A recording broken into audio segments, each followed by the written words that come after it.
Zaheerabad government హాస్పిటల్లో డాక్టర్లు తప్పులు చేస్తూ ఉంటే పేషెంట్లతోటి అడిగి ఒక వార్త కవర్ చేశాను. ఆ కవర్ చేస్తే జహీరాబాద్ టౌన్ ఎస్ఐ గారు నన్ను టార్చర్ చేస్తున్నాడు, భయపట్టిస్తున్నాడు, నా మీద కేసు నమోదు చేసి జైలుకు పంపిస్తా అంటున్నాడు. ఇటువంటి వార్తలు కవర్ చేయొద్దని చెప్తున్నారు. హై స్కూల్లో టీచర్స్లు ప్రిన్సిపాల్ తప్పు చేస్తే పిల్లలకు సరిగా భోజనం ఇవ్వలేదు, నాన్న ఇబ్బందులు పెడుతున్నారు ఇన్ఫర్మేషన్ వస్తే వెళ్ళాను. నేను అక్కడ హై స్కూల్ వార్త కవర్ చేశాను, నేను ఆధారాలు పట్టి కవర్ చేశాను.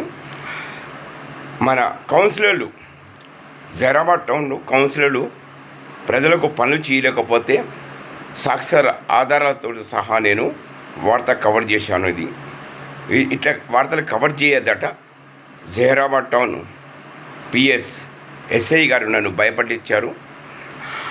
ఇప్పుడు ప్రతి మండలంలో తహసీల్దార్ తప్పులు చేస్తున్నారు, వాళ్ళకి ఎందుకు అడుగుతలేరు పోలీసు వాళ్ళు? తహసీల్దార్ తప్పు చేస్తే వాళ్ళ మీద చర్యలు తీసుకోరా? ఆడియోలు తప్పులు చేస్తున్నారు, వాళ్ళ మీద చర్యలు తీసుకోరా? కౌన్సిలర్ తప్పు చేస్తున్నాడు, మరి పోలీసులు ఎందుకు పట్టించుకుంటలేరు? ఎందుకు చేస్తలేరు? డాక్టర్లు తప్పు చేస్తున్నారు, మన ఎందుకు వాళ్ళ మీద చర్యలు తీసుకుంటలేరు? గవర్నమెంట్ స్కూళ్ళలో తప్పులు చేస్తున్నారు టీచర్లు, ప్రిన్సిపాల్ ఇట్లా, వాళ్ళ మీద ఎందుకు చర్యలు తీసుకుంటలేరు? దానికి ఆన్సర్ ఇవ్వండి. పోలీస్ డిపార్ట్మెంట్కి నేను అడుగుతున్నాను, సంగారెడ్డి జిల్లా ఎస్పీ గారికి అడుగుతున్నాను, దీనికి ఆన్సర్ ఇస్తారా? అంటే అధికార వాళ్ళు తప్పులు చేస్తే మీడియా మిత్రుడు అడగద్దా? హక్కు లేదా? మీడియాకు పూర్తిగా అధికారం ఉందండి. మీడియా ప్రజల పక్షాన ఉంటుంది, ప్రజలకు సేవ చేసే మీడియా. ఎక్కడ అన్యాయం జరిగితే అక్కడ మేము తప్పకుండా ముందుంటాము, తప్పకుండా పరిశీలిస్తాము. ప్రజలకు అన్యాయం జరిగితే వాళ్ళకి న్యాయం జరగాలని కోరుకుంటాం మేము. అయితే మా town Zaheerabad town PS SI గారు నాకు ప్రతిసారి ఫోన్లు చేస్తున్నారు. రాత్రి 12 గంటలకు 1 గంటలకు ఫోన్లు చేసి పోలీస్ స్టేషన్కు రా, నీ మీద కంప్లైంట్లు ఉన్నాయి, నువ్వు పోలీస్ స్టేషన్ రాకపోతే నీ మీద 2 కేసులు పెట్టి నీకు జైలు పాలు చేస్తాను అని భయపట్టిస్తున్నారండి. నేను జిల్లా స్టాఫ్ రిపోర్టర్ అండి, నేను తప్పు చేయలేదు, నేనెందుకు భయపడాలి? నేనేమన్నానంటే ఎస్ఐ గారికి, సార్ మీకు కంప్లైంట్ ఎవరిచ్చారు, ఏమని కంప్లైంట్ ఇచ్చారు నాకు చెప్పండి, నేను వస్తాను. వాళ్ళు ఇచ్చిన కంప్లైంట్ కాపీ నాకు చూపించండి, నేను వస్తాను. ఎందుకంటే వాళ్ళు ఎవరో తప్పులు చేయవచ్చు, ఆ తప్పులు నేను బయట పెడతానని వాళ్ళకు ఉచ్చబడ్డది, వాళ్ళకు భయపడ్డారు. వాళ్ళు భయపడి పోలీసుల సపోర్ట్ తీసుకొని నా మీద అబద్ధాలు కేసు పెట్టచ్చు, కాదంటాను నేను. కానీ ఎవరు పెట్టారు కంప్లైంట్, ఎవరు ఇచ్చారు నా మీద? నాకు టార్చర్ చేసుడు ఎందుకు? నాకు రిజల్ట్ కావాలి కదా, నాకు పోలీస్ స్టేషన్ పిలిపిస్తున్నారు, నాకు రిజల్ట్ ఏంది? దానికి కారణం ఏంది? దేని గురించి పిలిపిస్తున్నారు? నాకు దానికి ఫస్ట్ ఆన్సర్ ఇవ్వాలి కదా పోలీసు వాళ్ళు. దానికి ఆన్సర్ ఇస్తలేరు. అరే నువ్వు వస్తావా లేవురా నువ్వు అని రారా మాట్లాడతారా పోలీసు వాళ్ళు? పోలీసు వాళ్ళకి అసలు రూల్స్ చట్టం తెలుసా? ఒక మీడియా మిత్రుడి మీద సెయిల్ ఆవడితే 50,000 రూపాయలు ఫైన్ కట్టాలి పోలీసు వాళ్ళు, 3 నెలలు జైలు శిక్ష పడుతుంది పోలీసు వాళ్ళకు. ఇది చట్టం తెలియదు ఆ పోలీసు వాళ్ళకు. మీడియా ప్రజల పక్షాన ఉంటుంది. మా ఛానల్ ఇండియాలో నంబర్ 1 ఛానల్, ఇది ప్రజల పక్షాన ఉంటుంది మా ఛానల్. అవునండి, నువ్వు ఎక్కడ ఉంటావురా? నువ్వు ఎందుకు వార్తలు కవర్ చేస్తున్నారా? గవర్నమెంట్ హాస్పిటల్కి పోయి వార్తలు కవర్ చేయొద్దట ఎస్ఐ అంటుండు. నాకు గవర్నమెంట్ స్కూల్లో పోయి వార్తలు కవర్ చేయొద్దు అంటుండు. ఏ కౌన్సిలర్ ఏరియా పోయి వార్తలు కవర్ చేయొద్దు. నువ్వు ఎందుకు కవర్ చేయొద్దు? చాంద్ పాషా నీతి నిజేతగా ఉంటాడు, ఆధారాలు సంపాదించి ఆధారాలు పట్టిన వార్తలు కవర్ చేస్తున్నాను. చాంద్ పాషా ఎవని బానుసుడు కాదు, ఎవని జీతగాని కాదు నేను, మీ పోలీసుల జీతగాని కాదు నేను, డాక్టర్ల జీతగాని కాదు, ఒక ఎమ్మెల్యే ఎంపీ నేను జీతగాని కాదు. ఓకే, అధికార వాళ్ళు చెప్పినట్టు వార్తలు పెట్టమంటారు కదా, నేను పెడతా. పోలీసు వాళ్ళు చెప్పినట్టు వార్తలు పెట్టమంటారు, నేను పెడతా. ఆఫ్టర్ ఆల్ ఒక కౌన్సిలర్ వాడు చెప్పినట్టు వార్తలు పెట్టాలంట. ఓకే, నేను పెడతాను. మీకు దమ్ముంటే, చేతనైతే, మీ దగ్గర మొగతనం ఉంటే నాకు నెలకు ₹1,00,000 నాకు జీతం ఇవ్వండి. కౌన్సిలర్ చెప్పినట్టే వార్త పెడతా, పోలీసు వాళ్ళు చెప్పినట్టే వార్త పెడతా, డాక్టర్లు చెప్పినట్టే వార్తలు పెడతా. మీకు దమ్ముందా, మీ దగ్గర మొగతనం ఉందా చెప్పండి. నెలకు ₹1,00,000 నాకు జీతం ఇస్తారా? జీతం ఇస్తారంటే ఓకే, నేను వార్తలు మీరు చెప్పినట్టే వార్తలు కవర్ చేస్తాను. మా ఛానల్ ఎవరికి లొంగదండి, ఎవరికి బానుసుడు కాదు.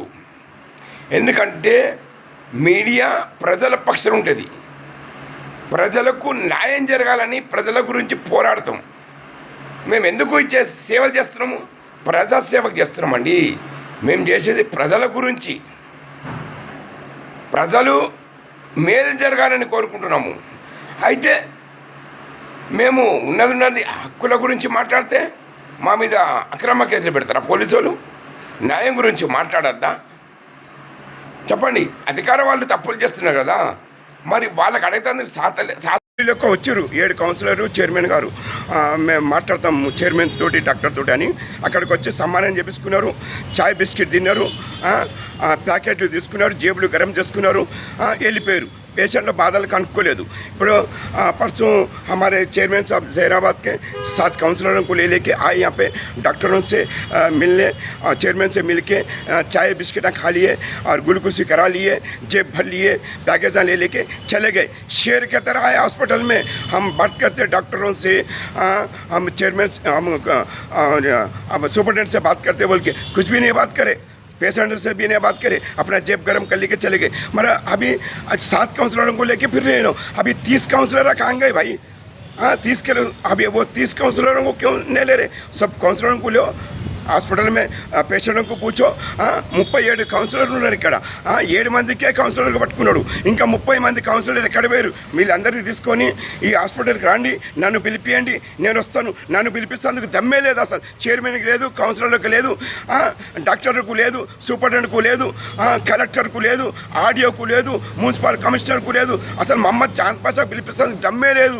ఎందుకో ఉన్నది అడుగుతానని భయం పుట్టిందంటే నన్ను నా దగ్గర నుంచి 2 కౌన్సిలర్లు నా ఫోన్ గుంజుకొని నా వీడియోలోనే డిలీట్ చేశారు. డిలీట్ చేస్తే నేను భయపడతానా? 24 आवर्स है ना भाई। पेशेंट है तो 2 बजे 3 बजे कभी भी है तो नहीं है बोल के बोले। अगर कोई लीडर्स फोन करे तो निकालो, नहीं तो नहीं निकालते।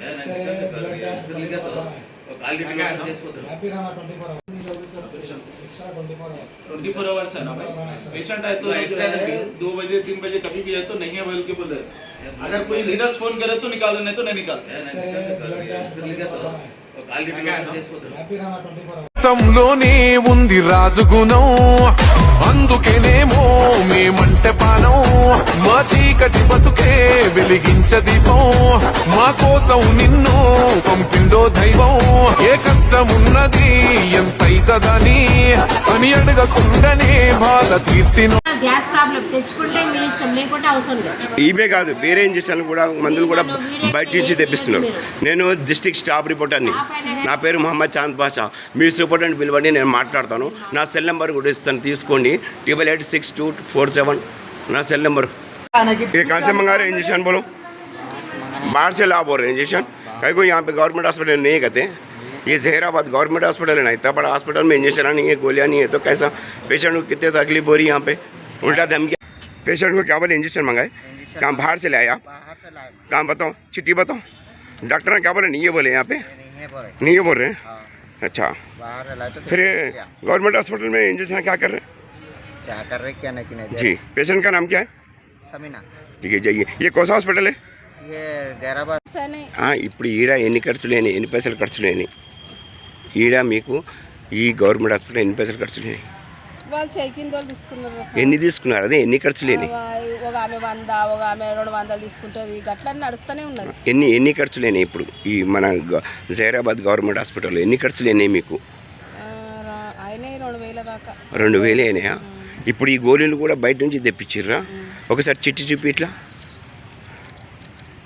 ఇవి ప్రైవేటు మెడికల్ నుంచి తెప్పించారు. ఇక్కడ చూసి చెప్పు, మొత్తం మీ పేరేంది? పేషెంట్ పేరేంది? పేషెంట్ పేరు రేణుక. ఇది ఏం హాస్పిటల్? ఇది సర్కార్ హాస్పిటల్. ఎక్కడ ఇది మరి ఇది గవర్నమెంట్ హాస్పిటల్ కాదా? ఇది హెల్త్ మినిస్టర్ దామోదర్ గారు దీనికి ఆన్సర్ ఇవ్వండి. చీఫ్ మినిస్టర్ రేవంత్ రెడ్డి గారు దీనికి ఆన్సర్ ఇవ్వండి. ఈ జైరాబాద్ గవర్నమెంట్ హాస్పిటల్లో మొత్తం డాక్టర్స్లకు అందరికీ ప్రైవేట్ హాస్పిటల్ ఉన్నాయి. సూపరింటెండెంట్ కూడా ప్రైవేట్ హాస్పిటల్ ఉంది. ఎందుకంటే పేషెంట్లు పేదవాళ్ళు కూడా ఉన్నారు దీంట్లో. ఇప్పుడు వాళ్ళు ఇంజక్షన్ తీసుకురాలు, వాళ్ళ దగ్గర పైసలు లేవు, వాళ్ళు ఏం చేయాలి చెప్పండి? దానికి ఆన్సర్ ఇవ్వండి. మరి ఇప్పుడు చైర్మన్ గారు ఇన్యూస్ గారు వచ్చారు, ఒక 7 మంది కౌన్సిలర్ తీసుకొని వాళ్ళు ఏం చేశారు? బిస్కెట్ చాయ్ తిన్నారు, వెళ్ళిపోయారు. సూపరింటెండెంట్ తోటి డాక్టర్లతోటి మాట్లాడారు, ప్యాకేజ్ తీసుకున్నారు, వెళ్ళిపోయారు. అసలు పేషెంట్లు బాధలేంది అది కనుక్కోవాలి.